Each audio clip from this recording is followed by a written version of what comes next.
Hello student, आपका स्वागत है आपके चैनल। अपने चैनल को सब्सक्राइब जरूर करें। जैसे कि आपको पता है कि हर रोज़ अपने टॉपिक के हिसाब से वीडियो लेकर आ रहे हैं। आज का हमारा टॉपिक है बहुपद का मान। हमने बहुपद का मान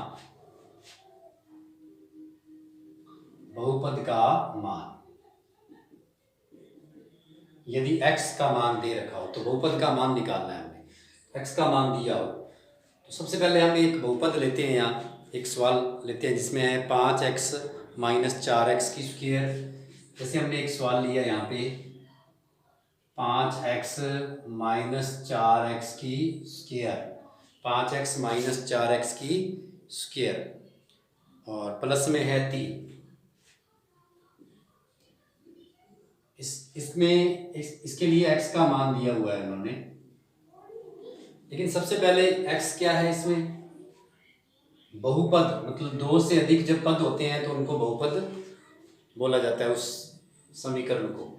अब इसमें ये है कि सबसे बड़ी घात क्या है, 2 है। ये द्विघात बहुपद है, जिसकी सबसे बड़ी घात 2 होती है वह द्विघात बहुपद होता है। अब द्विघात बहुपद में या बहुपद में गुणांक और शून्यंक, दो शब्द हैं, गुणांक और शून्यंक। एक है गुणांक और एक है शून्यंक। तो गुणांक क्या है और शून्यंक क्या है ये हमें पता होना चाहिए। गुणांक क्या है और शून्यंक क्या है। गुणांक होता है कि हमारी जो चर राशि है, ये देखिए आप x, इस बहुपद में हमारी चर राशि क्या है, x है। चर राशि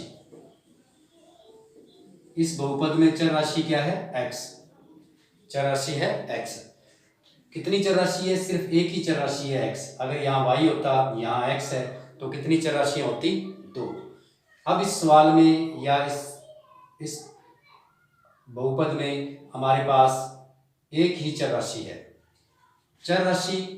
उसके बाद गुणांक। गुणांक क्या होता है, चर राशि के जो गुणा में संख्या है, गुणा में जो अंक है।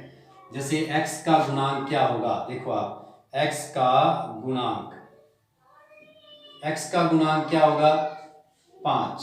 और x स्क्वायर का गुणांक क्या होगा, देखो अलग हो जाएगा, x स्क्वायर का गुणांक हो जाएगा -4। तो गुणांक ये है जो हमारी चर राशि के गुणा में अंक होता है, उसे गुणांक बोलते हैं।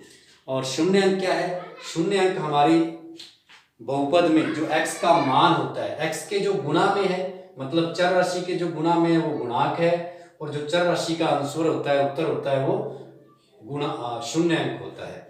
चर राशि एक अकेला x है बहुपद में इस सवाल में, तो चर राशि 1 है। अगर यहाँ x यहाँ y होता तो चर राशियां 2 होती। तो अब हम गुणांक, उन्होंने शून्य अंक दिया हुआ है इस सवाल में, इस सवाल के लिए शून्य अंक दिया हुआ है।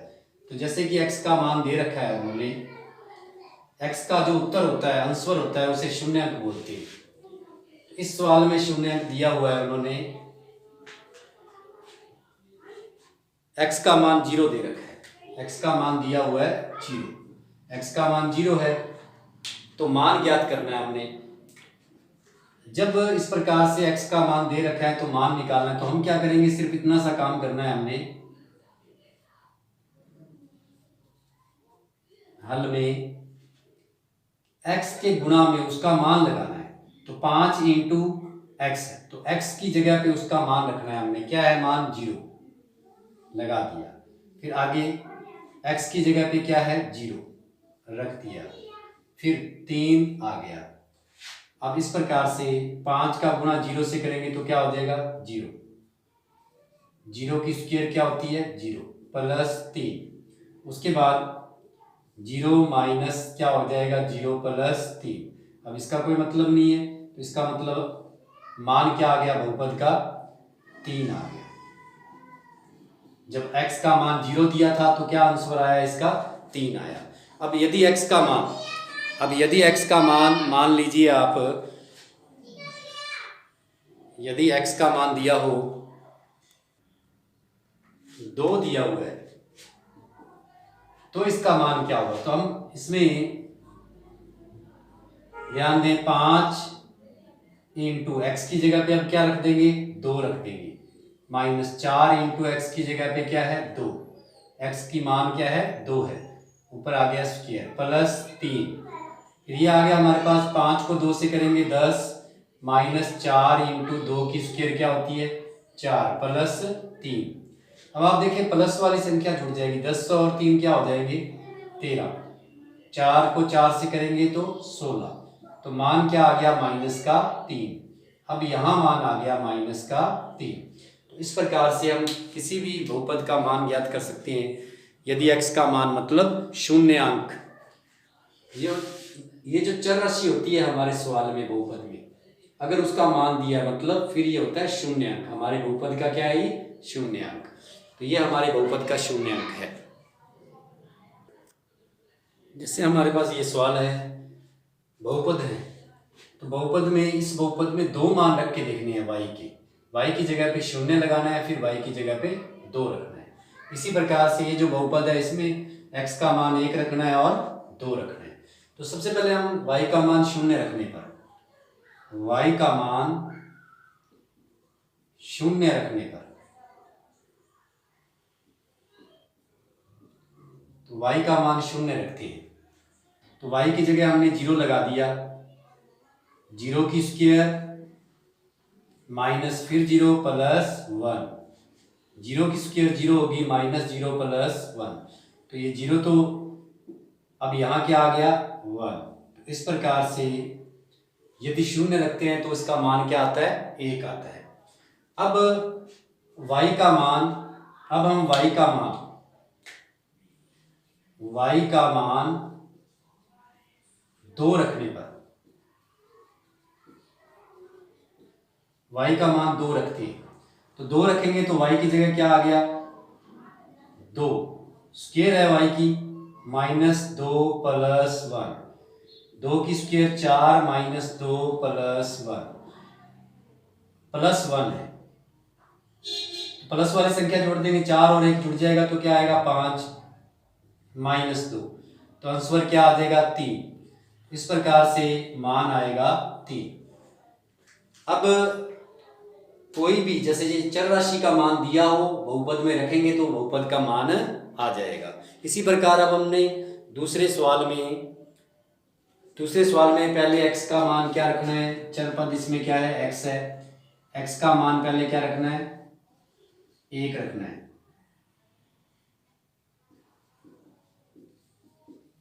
एक रखने पर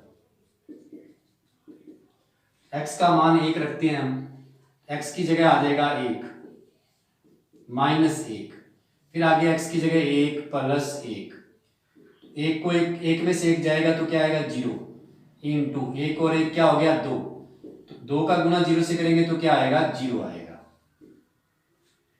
इस प्रकार से अगर 1 रखते हैं तो 0 मान आता है। अब हम 2 रख के देखते हैं x का मान 2 रखने पर, x का मान 2 रखते हैं तो ये आ जाएगा 2 माइनस 1, फिर 2 प्लस 1, 2 में से 1 गया 1 इंटू 2 और 1 3, तो ये आ जाएगा हमारा 3 आ जाएगा।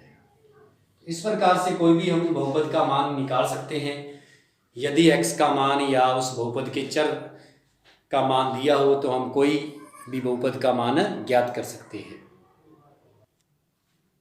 इस सवाल में हमने ये 2 मान x के, हमारी चर राशि के ये 2 मान है जो हमने बहुपद में रखने हैं। जैसे कि पहले हम x का मान -1/√3 रखते हैं, 3 इंटू x का मान -1/√3, यहाँ स्क्वायर है तो स्क्वायर हो जाएगी -1, 3 इंटू 1 की स्क्वायर क्या हो जाएगी माइनस माइनस प्लस हो जाएगा 1, √3 की स्क्वायर क्या हो जाएगी 3 माइनस 1, √3 की स्क्वायर √3 इंटू √3 गुणा करेंगे तो क्या आएगा 3 आएगा। किसी भी रूट वाली संख्या को आपस में गुणा करते हैं तो वही संख्या आती है। इस प्रकार से हमारे पास ये 3 से 3 चला गया तो 1 माइनस 1, तो क्या आया हमारे पास 0। तो हम कह सकते हैं यदि आंसर 0 आता है, मान x का मान 0 आता है, अब यहाँ x का मान दिया हुआ था और बहुपद का मान क्या आ गया, 0 आ गया। जब किसी चर राशि से, ये हमारे बहुपद की चर राशि है जिसका मान हमने उसकी जगह पे लगाया रखा, किसी चर राशि से बहुपद 0 हो जाता है, किसी चर राशि से बहुपद क्या हो जाता है, 0 हो जाता है, तो हम कह सकते हैं कि ये जो मान है x का, ये हमारे बहुपद का शून्य अंक है, मतलब हमारे बहुपद का सही मान है। अगर 0 है तो ये इसका सही मान है, शून्य अंक है। इसका मतलब हम कह सकते हैं कि -1/√3 -1/√3 बहुपद का शून्य अंक,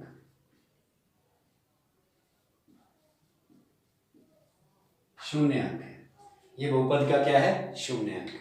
इसी प्रकार हम दूसरा चेक करते हैं। दूसरे में देखते हैं कि 3 इंटू एक्स की जगह पे लगाना है आप 2/√3 की स्क्वायर और माइनस में 1 है, तो ये आ जाएगा हमारे पास 3 इंटू 2 की स्क्वायर 4/3 -1, 3 से 3 कट गया तो 4 -1 क्या आया, 3।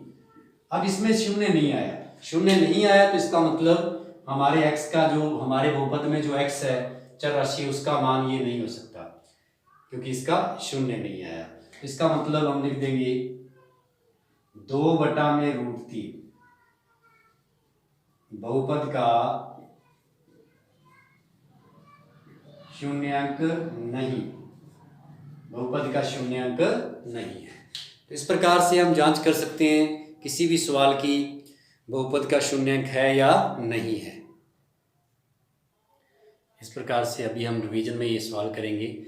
5x - 4x की स्क्वायर प्लस 3 में x का मान -1 है, रखने के बाद इसका बहुपद का मान निकालेंगे। 3x + 1 में x का मान है 1/3 माइनस का, ये मान रखेंगे। और इसी प्रकार से x + 1 गुना में x - 2 है, इसमें x का मान एक बार तो -1 और एक बार 2 लगाना है, उसके बाद इस बहुपद का मान निकालेंगे। इसी प्रकार से चौथा सवाल है 2x + 1 में x का मान 1/2 रखने पर। तो इस प्रकार से हमने बहुपद का मान निकालना है यदि x का मान दिया हो, मतलब वैसे तो अगर दिया है तो शून्य अंक है, 0 आ गया तो शून्य अंक है, नहीं तो नहीं है, शून्य उत्तर आया बहुपद का। तो इस प्रकार से आप ये सारे सवाल करेंगे। धन्यवाद।